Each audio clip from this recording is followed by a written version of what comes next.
कहानी शुरू होती है मीजा नाम के लड़की से। बचपन में वो अकेली प्लेग्राउंड पर रो रही होती है और वही बाकी बच्चे खेल रहे होते हैं। तभी एक छोटी लड़की उसके पास आती है, मीजा के हाथ में एक ब्रेसलेट बांधती है और अपना नाम रैना बताती है। वो आगे कहती है कि इसे फ्रेंडशिप ब्रेसलेट कहा जाता है। उस पल के बाद दोनों की दोस्ती शुरू होती है, जो बचपन से जवानी तक, स्कूल से लेकर कंपनी में काम करने तक चलती है। कंपनी में मीजा की मुलाकात होती है एक नए एम्प्लॉय से, जिसका नाम टमोया था। धीरे धीरे दोनों प्यार में पड़ जाते हैं और उनकी खूबसूरत लव स्टोरी शादी तक पहुंचती है। मीजा के लिए हर मोड़ पर उसकी बेस्ट फ्रेंड रैना उसके साथ खड़ी थी। मीजा सोचती है कि शायद उसकी जिंदगी इतनी बुरी नहीं है, बल्कि हर लम्हा खुशियों से भरा है। लेकिन उसे झटका तब लगा जब डॉक्टर ने उसे बताया कि उसे स्टमक कैंसर है। इसके बाद मीजा अपना ट्रीटमेंट करवाने एक हॉस्पिटल में एडमिट हो जाती है। अब मीजा का कैंसर लास्ट स्टेज पर था। वो दिन ब दिन कमजोर होती जा रही थी।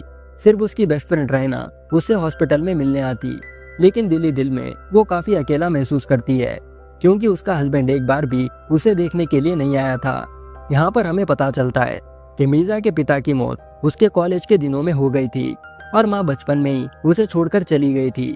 अब उसके पास सिर्फ दादी बची है, जिनको डिमेंशिया है, और वो डिमेंशिया की वजह से मीजा को पहचानती भी नहीं। मीजा को डर था कि कहीं वो भी अपनी माँ की तरह स्टमक कैंसर की वजह से ना मर जाए।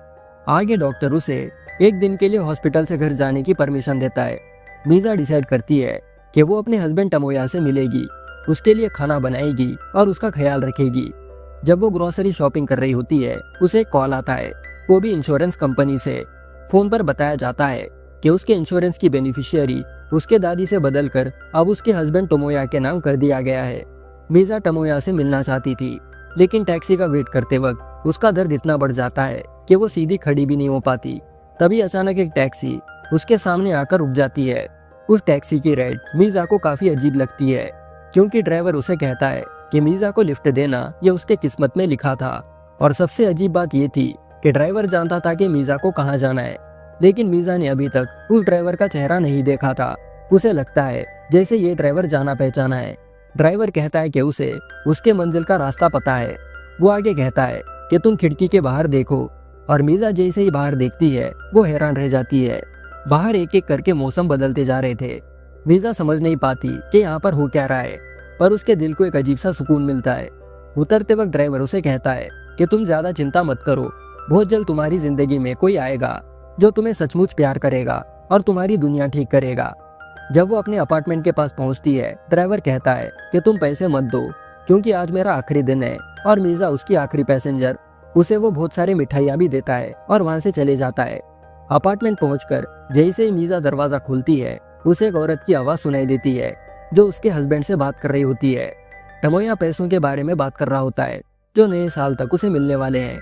दरवाजा खुलते ही मीजा के पैरों तले जमीन खिसक जाती है, क्योंकि उसका हस्बैंड उसकी सबसे अच्छी दोस्त रैना के साथ चीट कर रहा था। वो दोनों बात को छुपाने की कोशिश करते हैं और कहते हैं कि मीजा को खोने का डर और अकेलापन उन्हें एक दूसरे के पास ले आया, और इसी वजह से उनसे बेवफाई हो गई। मीजा का दिल टूट जाता है और वो कहती है कि तुम लोग ये सब मेरे मरने के बाद भी कर सकते थे, तुमने तो मुझे जीते जी मार दिया। जब वो उनसे पैसे वाली बात के बारे में पूछती है, तो टमोया गुस्से में आ जाता है, लेकिन मीजा कहती है कि उसे सब पता चल गया है। इंश्योरेंस का बेनिफिशियरी उसके दादी की जगह टमोया बन गया है। ये सुनकर टमोया और भी ज्यादा फ्यूरियस हो जाता है। वो चिल्लाकर कहता है कि ये पैसा उसका है और वो बस मीजा के मरने का इंतजार कर रहा है, ताकि उसे इंश्योरेंस के पैसे मिल सके। साथ में वो ये भी कहता है कि उसने मीजा से शादी सिर्फ इसलिए की थी क्योंकि वो बहुत ज्यादा बोरिंग है और उसे पैसे बचाने की आदत भी है। रायना जो उस वक्त मीजा के पास खड़ी थी, वो मीजा से कहने लगती है कि तुम एक गलती को क्यों नहीं भूल जाती।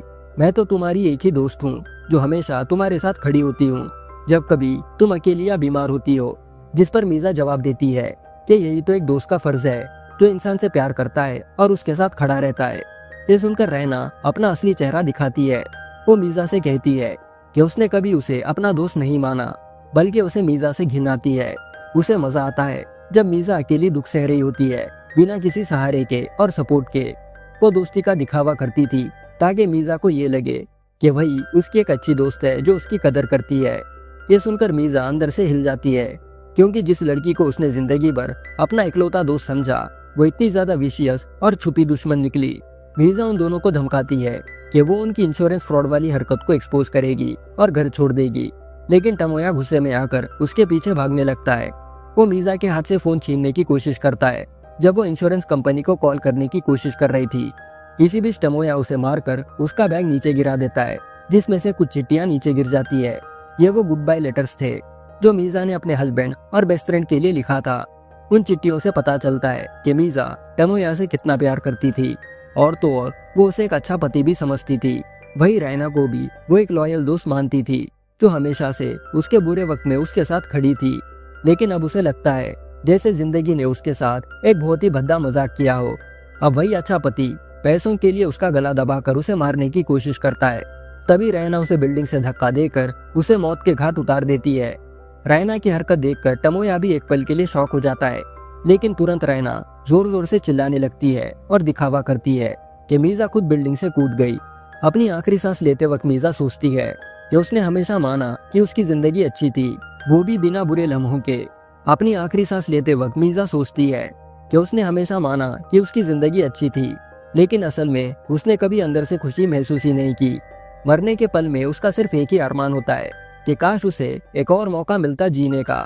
धीरे धीरे उसकी आंखें बंद हो जाती है। तभी अचानक कोई उसका नाम लेकर पुकारता है। मीजा होश में आती है और हैरान रह जाती है। वो बिल्डिंग से गिरकर मरी नहीं, बल्कि वो वापस अपने पुरानी कंपनी में जाग गई जहाँ वो पहले काम किया करती थी। जो आवाज उसे बुला रही थी वो उसके असिस्टेंट सोमो की थी। मीजा समझ ही नहीं पाती कि यहाँ पर हो क्या रहा है और वो यहाँ पर कैसे पहुंची। कंफ्यूजन में जब वो एलिवेटर की तरफ जाती है, उसकी नजर टमोया पर पड़ती है जो उसे बुला रहा था। टमोया को देखते ही डर के मारे मीजा जल्दी से एलिवेटर में घुस जाती है, लेकिन टमोया भी अंदर आकर उसका हाथ प्यार से पकड़ता है और कहता है कि वो स्कार्फ उसके ऊपर बहुत अच्छा लग रहा है। ये सुनकर मीजा को घिन महसूस होती है। जैसे एलिवेटर खुलता है, मीजा तेजी से बाहर निकलती है, पर सामने उसकी दोस्त रैना खड़ी थी जो उससे काफी मुस्कुराते हुए बात करती है जैसे कुछ हुआ ही ना हो। मीजा बिल्कुल कंफ्यूज हो जाती है और सीधा कंपनी से भाग जाती है। उसके दिमाग में बस एक ही तस्वीर थी, जो थी बिल्डिंग से गिरना और मरना। सड़कों पर भटकते हुए वो सोचने लगती है ये सब यहाँ पर हो क्या रहा है। तभी उसकी नजर बड़े बड़े बोर्ड्स पर पड़ती है जो 2015 के ओलंपिक्स का एडवर्टाइजमेंट था। पहले तो उसे समझ नहीं आता, लेकिन जब वो डेट देखती है और खुद को आईने में जवान पाती है तो उसे सच का एहसास हो जाता है। वो पूरे 10 साल पास्ट में आ गई है, 2025 से सीधा 2015 में। और सबसे बड़ी बात, उसका कैंसर भी बिल्कुल ठीक हो गया था। एक हेल्दी बॉडी का एहसास जिसमें ना स्टमक कैंसर का दर्द है, ना कमजोरी, और खुद से खड़ा रहना, चलना और दौड़ना, ये सब मीजा के लिए सपने जैसा था। उसके अंदर एक नई एनर्जी भर जाती है और वो हवा के झोंके के साथ दौड़ने लगती है। थोड़ी देर बाद वो एक रेस्टोरेंट के सामने रुक जाती है।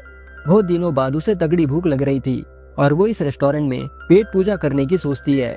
जो बीमारी उसे अपना पसंदीदा खाना खाने से रोकती थी वो अब खत्म हो चुकी थी। बिना सोचे समझे वो रेस्टोरेंट के अंदर जाती है और नूडल्स का एक बड़ा बॉल ऑर्डर करती है। वो उन नूडल्स को ऐसे खाने लगती है जैसे सालों से उसने खाना नहीं देखा हो। फिर वो मेनू से और भी ज्यादा डिशेस ऑर्डर करती है और दिल खोलकर खाना खाती है। तभी अचानक उसके फोन पर कॉल आता है उसकी असिस्टेंट सोमो का। सोमो कहती है कि सब लोग मीटिंग प्लेस पर उसका इंतजार कर रहे हैं।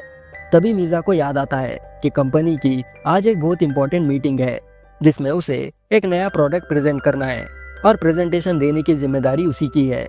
मीजा को याद है कि अपनी पिछली जिंदगी में वो मीटिंग लेट पहुंची थी और उसका प्रेजेंटेशन भी फेल हो गया था। इस बार अपनी किस्मत को बदलने के लिए वो डिसाइड करती है कि वो जल्दी से वेन्यू पहुंच जाए, इसलिए वो तुरंत एक टैक्सी लेने निकल पड़ती है। लेकिन रास्ते में उसे लगता है जैसे वो कुछ मिस कर रही है, जैसे कुछ जरूरी चीज जो उसकी नजरों से छूट गई हो। जैसे वो वेन्यू पहुंचती है उसे सब याद आ जाता है। पिछली जिंदगी में रैना ने जानबूझकर उसे गलत एड्रेस दिया था ताकि वो लेट हो जाए।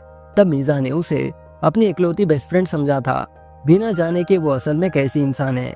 लेकिन अब जब उसे रैना की असली फितरत पता चल गई है, वो सीधा सही एड्रेस की तरफ भागती है ताकि वो अपना पास्ट बदल सके। पर दौड़ते दौड़ते वो फिसल कर गिर जाती है, वो भी उसी स्पॉट पर जहाँ वो अपनी पुरानी जिंदगी में गिरी थी। उसके घुटने छिल जाते हैं और वही उसकी नजर एक आदमी पर पड़ती है जो बिल्डिंग के अंदर जा रहा होता है और जिसे मीजा अपने पिछले लाइफ में पहचानती भी थी। वो आदमी बिल्डिंग में एंट्री के लिए एक्टिवेटेड विजिटिंग कार्ड ले लेता है, जबकि मीजा जो लास्ट आती है उसे एक अनएक्टिवेटेड कार्ड मिलता है, जिसकी वजह से वो एलिवेटर मिस कर देती है। आगे वो सीढ़ियों से भागकर मीटिंग रूम में चली जाती है, लेकिन वो थोड़ा लेट हो गई थी।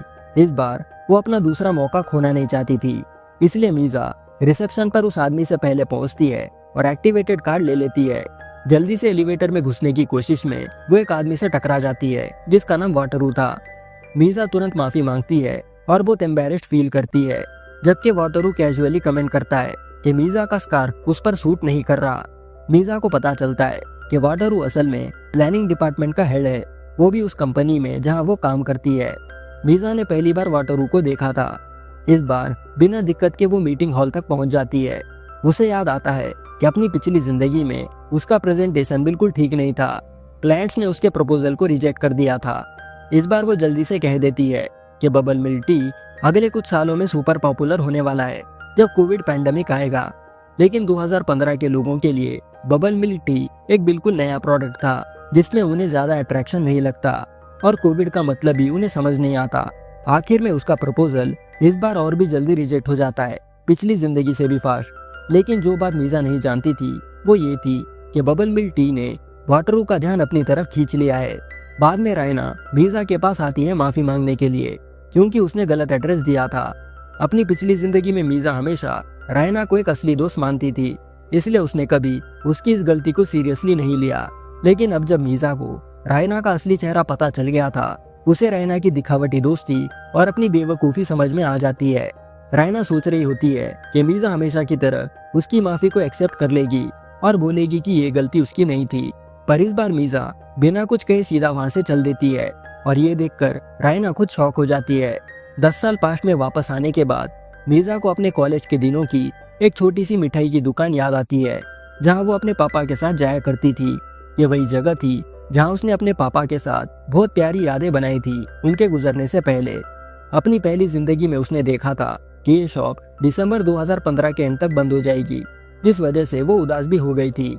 लेकिन अब वो 2015 में है, ये शॉप अभी भी खुली है और मीजा फिर से उस जगह पर जा सकती है। वो उस दिन को याद करती है जब वो अपने पापा के साथ यहाँ पर आई थी। वो उनसे अपनी यूनिवर्सिटी के एक कछुए के बारे में बात करती है जो पॉन्ड में रहता था। वो चिंता करती है कि गर्मी के मौसम में वो कैसे जिंदा रहेगा। बातें करते वक्त उसके पापा ने मजाक में कहा कि अगर तुम्हें कोई भी प्रॉब्लम हुई तो मैं अपनी टैक्सी उड़ाते हुए तुम्हारे पास आ जाऊंगा। बाद में उसके पिता ने उसे एक स्वीट रैपर से बना हुआ ओरिगेमी टर्टल दे दिया। स्वीट शॉप में बैठकर जब मीजा अपने पापा की यादों को याद करती है, उसके दिमाग में एक बात क्लिक होती है। उसकी पहली जिंदगी में जो टैक्सी ड्राइवर उसे घर छोड़ने आया था वो कोई और नहीं बल्कि उसका बाप था। उसने वही मिठाई और वही ओरिगेमी टर्टल मीजा को दिया था जब उसने टैक्सी से मीजा को ड्रॉप किया। ये सोचकर मीजा रो पड़ती है और अपने पापा को मिस करने लगती है। उसे लगता है कि उसके पापा ही उसे दूसरा मौका देने वापस आए हैं। दूसरा टमोया मीजा को वर्ल्ड कप देखने के लिए डेट पर बुलाता है ताकि वो दोनों डेट के साथ साथ वर्ल्ड कप मैच भी एंजॉय कर सके। मीजा यहाँ पर देखती है कि चीजें कैसी अनफोल्ड होती है और वो अपने लाइफ को कैसे बेस्ट बना सकती है, इसलिए वो उस डेट पर चली जाती है। वहाँ पर उसे रायना भी अपने बॉयफ्रेंड के साथ खड़ी हुई मिलती है। बातें करते वक्त रायना बार बार मीजा को नीचा दिखाती है और खुद को एक अच्छी दोस्त बताती है। मीजा उसका ये दिखावा देखकर परेशान हो जाती है और वहाँ से निकलने की सोचती है, लेकिन वो भागने जाकर गलती से एक वेटर से टकरा जाती है और वाइन पूरी मीजा के कपड़ों पर गिर जाती है। कपड़े साफ करते वक्त मीजा देखती है कि रायना वेटर को डांट रही है और साथ ही मीजा को कंफर्ट कर रही है जैसे वो एक केयरिंग दोस्त हो। मीजा सोचती है कि अपनी पिछली जिंदगी में वो रायना के दिखावे में कैसे फंस गई थी। उसे याद आता है कि पिछले जिंदगी में भी वाइन गिरने वाली घटना हुई थी। इसे सोच वो और ज्यादा परेशान हो जाती है। इसी सोच में डूबी हुई मीजा खुद को एक बॉइलिंग केटल के सामने पाती है। जैसे ही वो केटल उठाने जाती है, वाटर उसे देख लेता है और तुरंत दौड़कर उसके पास आ जाता है। वो केटल को एक साइड में रख देता है और इस चक्कर में खुद का हाथ जला लेता है। मीजा शॉक हो जाती है और तुरंत उसके हाथ पर आइस पैक लगाती है और बार बार माफी मांगती है। वाटर उसे पूछता है कि वो माफी क्यों मांग रही है। मीजा कहती है कि ये जलना उसके साथ होना चाहिए था, लेकिन बीच में आकर वाटर को चोट लग गई। इसी पर मीजा के दिमाग में एक बात क्लिक करती है, जो इवेंट्स पिछले वक्त में हुए थे उनका कोर्स वो बदल नहीं सकती, लेकिन उनके रिजल्ट्स वो किसी और पर ट्रांसफर कर सकती है। उसी दिन मीजा की मुलाकात टमोया से होती है। बिल्कुल अपनी पिछली जिंदगी की तरह वो दोनों अपनी एंगेजमेंट ऑफिशियल करने की बात करते हैं। उसे याद आता है कि पिछली जिंदगी में इस पल वो कितनी खुश थी।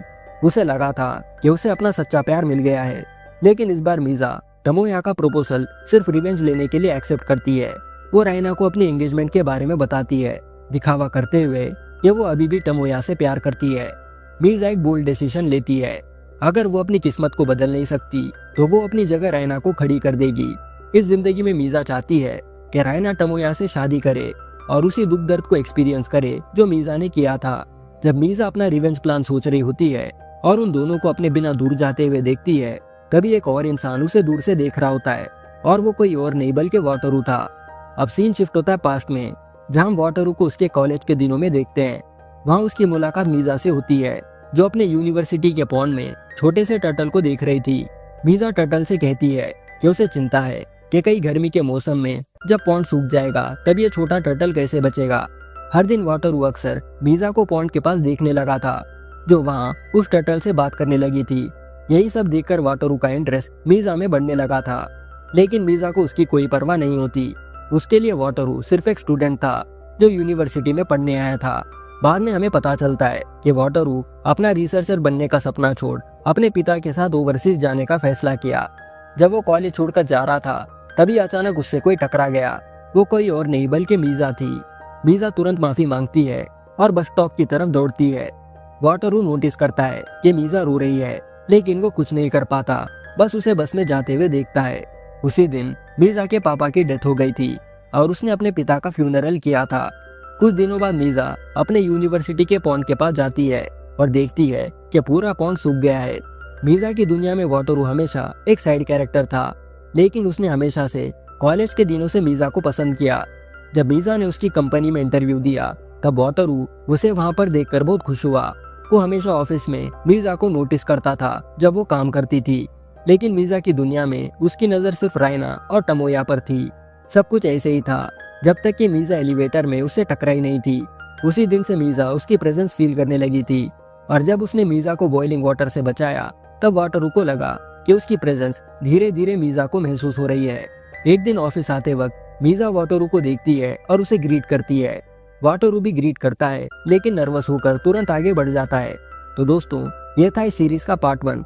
मैं कोशिश जरूर करूंगा कि इसका अगला पार्ट अगले दिन अपलोड करूं। आपको ये सीरीज कैसी लगी नीचे जरूर बताना। अगर आपको ये वीडियो सच में पसंद आया हो तो लाइक और सब्सक्राइब करना मत भूलना। आज के लिए बस इतना ही, मगर वीडियो एंड करने से पहले हम पिछले वीडियो पर कमेंट करने वालों के नाम देखते हैं। पहला है हसनन हसू, सेकंड है मैक्सिमस और थर्ड है नीनू लाखो, फोर्थ है क्यूट अजिन और फिफ्थ है अब्दुल वहब, सिक्स्थ है वीर ममून और सेवेंथ है अदीब कुमार, एट्थ है एनिमे हिंदी और नाइन्थ है गुलाम सैयद, और हमारा आखिरी 10th कमेंट है सनी भाई का फ्रॉम शिवहर जिला। तो दोस्तों, इन्हीं नामों के साथ ये वीडियो भी यही खत्म होता है, मगर मैं जल्दी एक और मजेदार वीडियो के साथ लौटूंगा। तब तक के लिए bye, take care and thanks for watching.